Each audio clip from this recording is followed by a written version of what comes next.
الجهة اليمنى طويلة إذن للأمام. ديفيد لويش خطيرة، ممكن سقوط وركلة جزاء. الانتر يتحصل على ركلة جزاء وكويتا هو الذي يتحصل إذن على أو يتسبب بركلة الجزاء. اللاعب إذن بروزوفيتش أعتقد نجح في تحقيق بيضربه الحكم السنغافوري قال انا احتسبت ركله جزاء وخلاص. طيب شاهد ديفيد لويس كان متواجد هنا. الاستقبال كويتا في التدخل، دخل على صدر اللاعب ودخل كذلك على اللاعب واعاقه، والحديث عن اللاعب يوتوفيتش. وركله جزاء في الوقت الذي تساءلت فيه من سيسجل ومن سينجح في الشوط الأول، والأقرب هو الانتر. نشاهد إذن اللاعب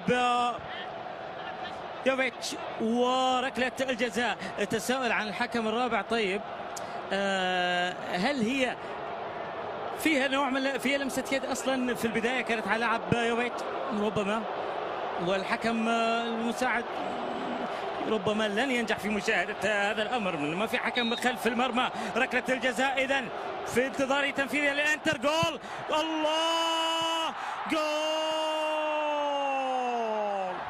جول أول في اللقاء لصالح الانتر مع نهاية تقريبا الوقت بدل الضائع للشوط الأول.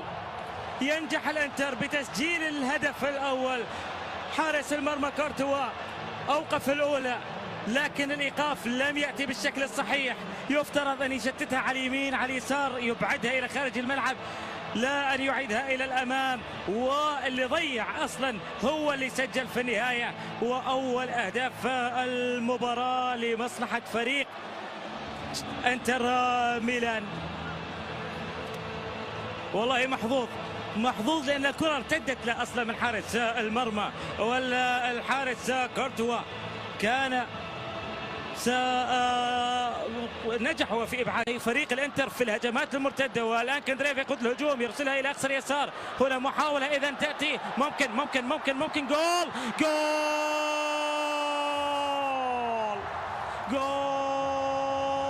ثاني لصالح فريق الانتر. هذه المرة عاد ما فيها شيء، لا فيها تسلل أبدا. هدف صحيح 100%، والهدف الثاني يأتي عن طريق اللاعب ريزيتش.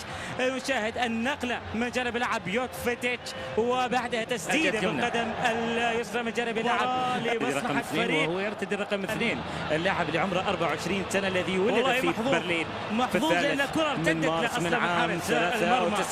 هنا محاولة لوجود تسلل يأتي. شاهد اللاعب كندريف الذي يخرج هجوم عرضية.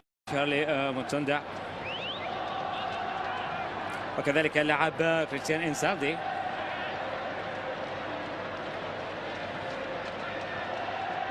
السؤال المطروح يعني في رأيكم، شاهد الإعادة الله،